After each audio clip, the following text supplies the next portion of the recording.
Narito na ang PTV Balita ngayon. Patuloy ang pagbibigay ng tulong ng Department of Agriculture sa mga magsasaka na sinalanta ng nagdagdaang bagyong Christina. Sa report ng ahensya, umabot sa mahigit 541 million pesos na halaga ng agricultural inputs ang naipamahagi ng ahensya sa Region 3, Cordillera Administrative Region, Mimaropa, Region 4B, Region 5, Region 8, Region 12 at 13. Walang patid din ang pamamahagi ng National Food Authority ng mga bigas sa mga apektadong pamilya.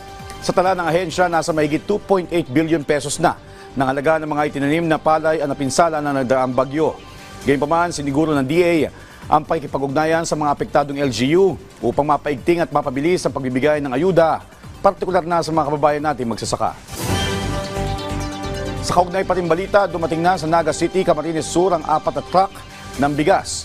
Kasunod na rin ito ng utos ni Pangulong Ferdinand R. Marcos Jr. na ipagpatuloy ang pagtulong sa mga pamilya na nasalanta ng bagyong Christine sa mga lalawigan.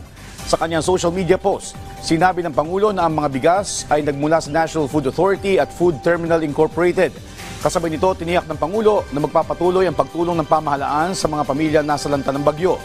Mahalagaan niya sa ngayon na makabangon muli ang mga naapektuhan ng bagyo. At yan ang mga balita sa oras na ito. Para sa iba pang updates, i-follow at ilike kami sa aming social media platforms sa @PTVPH. Ako si Josh Garcia para sa Pambansang TV sa Bagong Pilipinas.